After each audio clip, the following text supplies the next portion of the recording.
बंधु माने 7 सेप्टेम्बर 2025 रविवार दिन पड़ाकू जाउछि 2025 मसीहार अंतिम एवं भयंकर चंद्रग्रहण। एही चंद्रग्रहण कौनसी साधारण चंद्रग्रहण नुहे, कारण यह भागवत जन्म पड़ुछि। तो निश्चित भाव में आमर पृथ्वी आमर समग्र संसार उपरे एहार एक विशेष प्रभाव पड़ाकू जाउछि। आपण माने जानिथिबे चंद्रग्रहण हेउ बा सूर्यपराग हेउ एही दिन गुड़िकरे नकारात्मक शक्ति गुड़िकर ऊर्जा अधिक बढ़ी थाए एवं दैवी शक्ति गुड़िकर प्रभाव कम हो जाय थाए। तो एपरि परिस्थिति रे आपण निज जीवनरु किछि समस्या दूर करिबा पई किछि उपाय मध्य पालन करि परिबे। तो बंधु माने आजिर एही वीडियो रे मो आपण मानकु एपरि एक गछर चेर विषय कहिबाकू जाउछि। एही चेर को जदि आपण एही चंद्रग्रहण रे नै आसुछंती तो निश्चित भाव रे एहा आपणकु 100 गुणा अधिक लाभ प्रदान करि परिबो। बंधु माने आजिर एही वीडियो रे म आपणकु जे चेर विषय रे कहिबाकू जाउछि तो एही जे गछटी होइथाय ताहा हमको बहुत साधारण बोली माने होइथाय, कारण एही गछटी बहुत सहजरे प्रत्येक स्थान रे मिल जाय थाए। आमे समस्ते एही गछ सहित परिचित अटे एवं एही गछ आम पाए बहुत साधारण मध्य अटे, मात्र एहार गुण असाधारण अटे जहाँकि आम समस्तंको जणा न थाए। बंधु माने जदि आपण थरे भी एहार चमत्कारी गुण जानि जानती तो निश्चित भाबरे एही गछटी को आपण आ साधारण गछ बोली भाबिबे नाही, कारण एहा आपणको जीवन को संपूर्ण भाबरे बदलाई देबो। बंधु माने आम जीवन रे गछलता मानकर बहुत अधिक महत्व रही थाए, कारण एपरी किछि वृक्षलता रही थांती जे माननको आमे देवी देवता भले पूजा करि थाउ, से माने आम पई देवतुल्य होई थांती। एही गछ गुडी को पूजा करबा द्वारा आमको आमर मनस्कामना पूर्ण करिबारे बहुत सहायक होई थाए एवं एपरी किछि अनेक गछ रही थाए जे गुडीक औषधीय गुण रे भरी होई रही थाए एवं आमर जीवन रक्षा करिबारे मध्य सेही गछ गुडीक आमर अनेक उपकार करिथांती। तो वृक्षलता माने निश्चित भाबरे आमको अनेक गुडे चमत्कारी लाभ प्रदान करिथांती। एही दिन घर को नै आसंतु एही गछर चेर को आपणको जीवन रे चलीथिबा समस्त दुख कष्ट एवं समस्यार होइजिबो अंत। एहा सहित आपणकर समस्त मनस्कामना मध्य पूर्ण होइजिबो। आपणको जीवन रे जे कोनोसी भी समस्या चली थाउ, ताहा धन जनित समस्या हेउ किंबा चाकरी को नै हेउ किंबा व्यापार वाणिज्य को नै हेउ किंबा चाकरी समस्या थाउ, एही समस्त समस्या को दूर करिदेबो एही गछर चेर। अनेक प्रकारर रोग बाध्यरु मध्य एहा आपणको रक्षा करि थाए। सेथिपई आपण माने वीडियोटी को स्किप न करी शेष पर्यंत निश्चय देखंतु। तेबे बंधु माने वीडियोटी रे आगो को बढ़िबा पूर्वरु वीडियोटी को लाइक करी चैनलटी को सब्सक्राइब करि दियंतु एवं कमेंट बॉक्स रे भक्ति एवं श्रद्धार सहित जय मां लक्ष्मी निश्चय लिखंतु। तेबे बंधु माने एही गछटी सहित आपण माने समस्ते भल भाबरे परिचित देबे एवं एही गछटी को एक साधारण गछ भाबी एहाको आपण अणदेखा मध्य करि देइथिबे। एमिति कि जदि आपणकर घर पाखरे एही गछ उठिथिबो तेबे आपण एही गछ को अनाबना गछ भाबी ओपाडी की फोपाडी मध्य देइथिबे। तेबे बंधु माने आपण माने जानि रखिबा उचित जे एहा कोनोसी अनाबना गछ नुहे, एहा एक एपरी चमत्कारी गछ जेउथिरे भगवान शिव शंकर, भगवान शनिदेव एवं मां लक्ष्मीकर वास होइथाए। एमिति कि एही गछर मूलरे मां गंगाकर मध्य वास होइथाए। तेबे आपण जदि एही गछर तांत्रिक एवं आयुर्वेदिक गुण विषय जानि नेबे तेबे आपणको पाई मध्य एही गछटी अत्यंत मूल्यवान होइजिबो एवं एही गछटी को आपण मध्य निजर दिनचर्या रे व्यवहार करिबाको लागिबे। जदि आपण निज जीवन रे दुख, दारिद्र्यता, कष्ट एवं अनेक गुडिये समस्या पाई चिंतित अछंती तेबे एही गछर व्यवहार करी आपण से समस्त समस्यारू मुक्ति पाई पारिबे। तेबे सरल भाषा रे कहिबाकू गले जदि आपणको जीवन रे धनजनित समस्या देखा जाउछि, धनजनित समस्या को नै आपण चिंतित अछंती, तेबे एही गछ को जदि आपण सठिक भाबरे साधना करि नेबे अर्थात एही गछ सहित जडित उपाय गुडी को आपण सठिक भाबरे करि नेबे तेबे निश्चय भाबरे आपणको मां लक्ष्मीकर कृपा प्राप्त हेबो। एवं आपणको जीवन रे चलीथिबा समस्त धनजनित समस्यार मध्य समाधान होइजिवो एवं विभिन्न दिगरु आपणकर रोजगार हेबो जहा फଳରେ आपणकर आर्थिक स्थिति मध्य धीरे धीरे सुदृढ़ हेबाको लागिवो। एमिति कि जदि आपण शत्रुंको द्वारा पीड़ित हेउछंती शत्रुजनित समस्यार सम्मुखीन हेउछंती तेबे सठिक भावरे एही गच्छर साधना करिनेबा द्वारा भगवान शनिदेवଙ୍କ कृपारु आपणको शत्रु पीड़ारु मध्य मुक्ति मिलिबो। एमिति कि अन्य किछि कारण पई जदि आपण निज जीवन रे चिंतित थिले आपणकर भाग्य आपणकर साथ देउ नथिला तेबे आपणको सठिक भावरे एही गच्छटीर साधना करिबाको हेबो एवं प्रभु भोला शंकरଙ୍କର आशीर्वाद मध्य प्राप्त करिबाको हेबो। एवं आपण जदि प्रभु भोला शंकरଙ୍କୁ प्रसन्न करिनियंती तेबे काल भी आपणकर किछि असुविधा करि परिबो नाही कारण भगवान भोला शंकर हेउछंती कालकर काल महाकाल तांकर आशीर्वाद जहाको प्राप्त होई थाए कोनोसी भी शक्ति दुनियार कोनोसी भी शक्ति तार किछि भी क्षति करि पारि न थाए। तेबे बंधु माने एही गच्छर केउ भाग आपनकु केउ परिमाण रे व्यवहार करबाको हेबो से विषय जानिबा मध्य अधिक गुरुत्वपूर्ण अटे एवं जेउ विषय आज मो आपनकु एही वीडियो रे कहिबाको जाउछि तेबे बंधु माने एही गच्छटीर दुईटी गुण रहिछि आयुर्वेदिक गुण एवं तांत्रिक गुण। आयुर्वेदिक गुण अर्थात जदि आपण कोनोसी रोग को नहीं चिंतित अछंती कोनोसी रोग पिछा आपण लक्ष लक्ष टका खर्च करिसेंती ता परे भी आपनकु कोनोसी लाभ प्राप्त होई नाही तेबे आपण एही गच्छटीर व्यवहार निश्चय भाबरे करि परिबे। तापरे आपण निजे देखिबे जे आपणकर बेमारी निश्चय भाबरे धीरे धीरे भलो हेबाकु लागिबो। एही गच्छटीर महत्व आयुर्वेदिक रे बहुत अधिक रही अछि एवं जदि आपण एही गच्छटीर तांत्रिक प्रयोग विषय जानि नेबे तेबे आपण निज जीवन रे केबे भी कष्ट देखिबाकु पाइबे नाही। धनर स्रोत आपणको पई बढ़िबाकु लागिबो धीरे धीरे आपणको गृह को धनर आगमन मध्य बढ़िबाकु लागिबो। तेबे एही गच्छटीर ना हेउछि अपमार्ग गच्छ एवं एही गच्छटी सहित आपण माने निहाती भाबरे भलो भाबरे परिचित थिबे कारण आम ओडिसा रे एही गच्छटी बहुत अधिक परिमाण रे देखिबाकू मिली थाए प्रायतः सबु जगार एही गच्छटी रही थाए। तेबे बंधु माने एही गच्छटीर नाम एथिपाई अपमार्ग कारण अपमार्गर अर्थ हेउछि ओलोटा चलिबा एवं एहार मंची गुड़िक गछरे ओलोटा भाबरे रही थाए तेबे एहार एही मंची गुड़िक ओलोटा रहिबा ही एही गछर विशेषत्व अटे।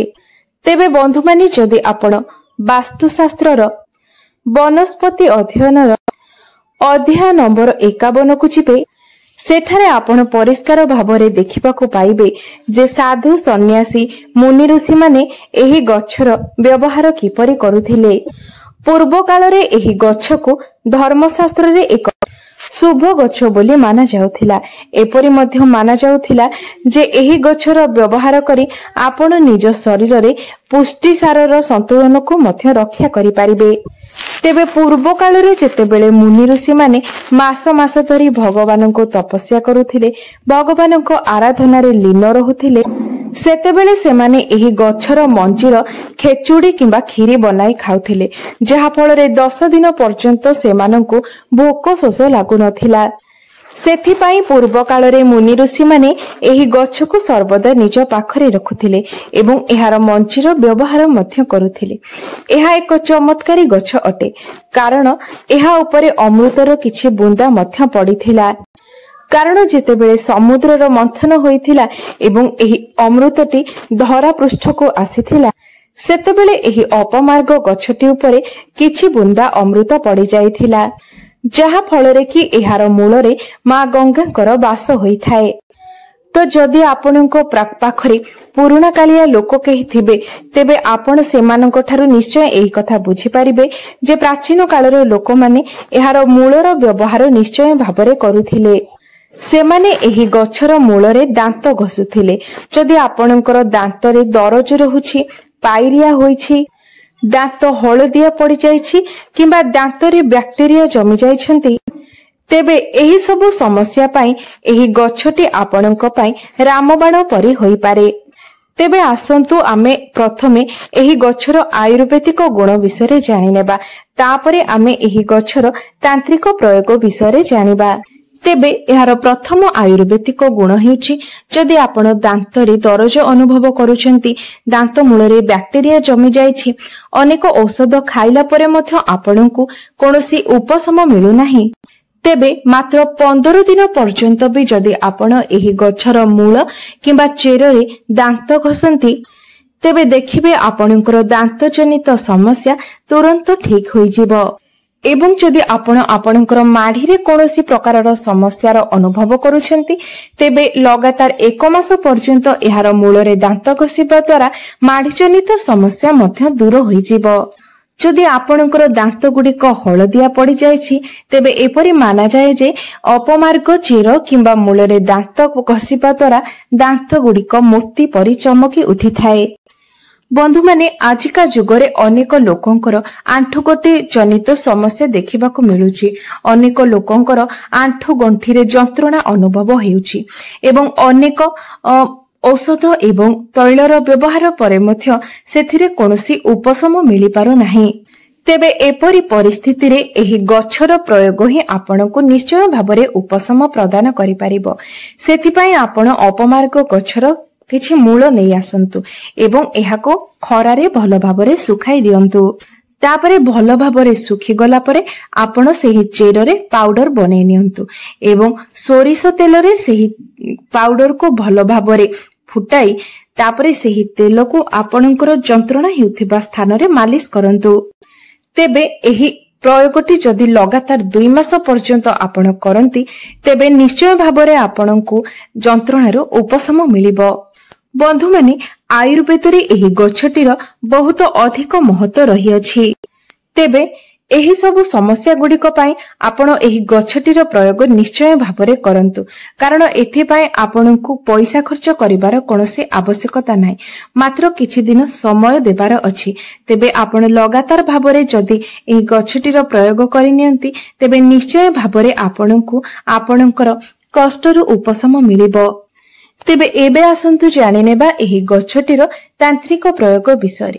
बंधु माने आपण माने जानिथिबे एपरि अनेक व्यक्ति रहिथांती जो माने सर्वदा सेमानक शत्रुक द्वारा पीड़ित होइथांती। प्रत्येक दिन सेमानकु शत्रुक द्वारा किछि ना किछि असुविधार सम्मुखीन हेबाकू पड़िथाए। सेमानकर शत्रु माने सर्वदा सेमानकर किछि ना किछि क्षति करिबा पई चाहिथांती। तेबे सेथिपाई आपणकु शनिवार दिन एही प्रयोगटी करिवार अछि। शनिवार दिन आपण अपमार्गर मंजी छिड़ाई आनंतु एवं एहाको एक नाली कपड़ारे बांधी दियंतु।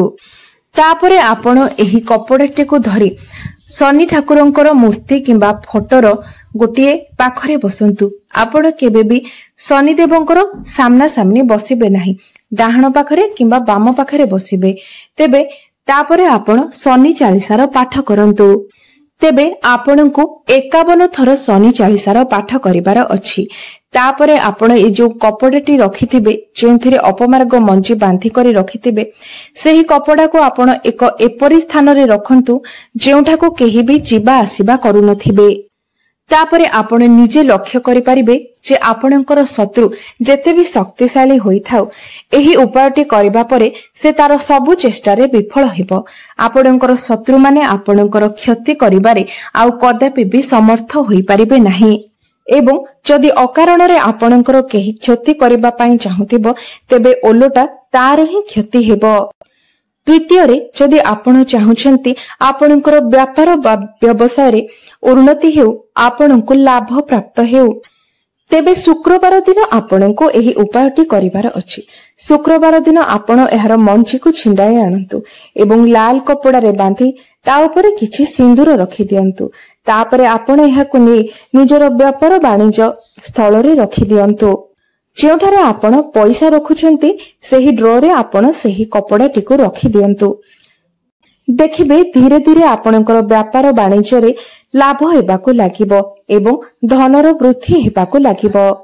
तृतीय जदि आपनकु लागुछि जे आपनक पछरे भूत प्रेतर किछि प्रभाव रहिछि, आपनकु भूत प्रेत जनित समस्यार सम्मुखीन हेबाकु पडुछि किंबा आपनक उपरे तंत्र मंत्रर प्रयोग करा जायछि, कोनोसी कला जादूर प्रभाव रहिछि, तेबे आपण निश्चय भाबरे एही उपायटीर पालन करंतु। एही उपायटी करिबा परे आपनक उपरे कोनोसी भी नकारात्मक शक्तिर प्रभाव पड़िबो नाही। तेबे सोमवार दिन आपण गोटे अपमार्ग गछ उपाड़ी आणंतु एवं एहार मूलटी को भल भाबरे धोई नै एहाको नै आपण प्रभु शिव शंकरंकर मूर्ति किंबा फोटो सामने बसी 1001 थर ओम नमः शिवाय मंत्रर जप करंतु। तापरे गोटे चांदीर ताबिज रे एहार चेर को पुराई आपण निजर गळारे एही ताबिज को धारण करंतु। आपण निजे देखिबे जे जेते भी नकारात्मक शक्ति हेउ, जेते बड़ भी कला जादूर प्रयोग होइथाउ, आपणक उपरे एहार प्रभाव किछि भी पड़िबो नाही। चतुर्थ उपायटी जदि आपण समाज रे निजर मान सम्मान पद प्रतिष्ठा वृद्धि करबा पई चाहुथांती, तेबे एही उपायटी निश्चय भाबरे आपणक पई फलप्रद हेबो। तेबे आपण माने निश्चित भाबरे जानती जे मंगलबारटी प्रभु हनुमान को समर्पित अटे। तेबे मंगलबार दिन आपण एही गछ को उपाड़ी आणंतु एवं एहार चेर को भल भाबरे धोई सुखाई दियंतु। तापरे आपण एहार चेरर एक पाउडर बनाई रखि दियंतु एवं आपण जेउ भी तिलक मथारे लगाउछंती सेही तिलकरे आपण एही पाउडर गोटे चुटकी मिसाई की तिलक करिके लगांतु। देखिबे आपण जदि कोनोसी इंटरव्यू देबा पई जाउछंती, निजर बिजनेस को नै कोनोसी मीटिंग करबा पई जाउछंती, तो सेथिरे निश्चित भाबरे आपणको सफलता प्राप्त हेबो। एहा व्यतीत एहाकु तिलक करी मथारे लगाइबा द्वारा आपणको कुंडली रे मंगलंकर स्थिति मध्य मजबूत होइथाय। तेबे बंधु माने उपाय गुड़िक अत्यंत सहज अटे। आपण जदि निजर किछि समय बाहर करी विश्वासर सहित एही उपाय गुड़िकर पालन करंती, तेबे देखिबे निश्चय भाबरे आपणको एहार लाभ प्राप्त हेबो। तेबे बंधु माने मोर एही भिडियोटी जदि आपण मानको भलो लागिथाय, तेबे भिडियोटी को लाइक करी चैनल टी को सब्सक्राइब करि देबे एवं कमेंट बॉक्स रे जय मां लक्ष्मी निश्चय लिखिबे।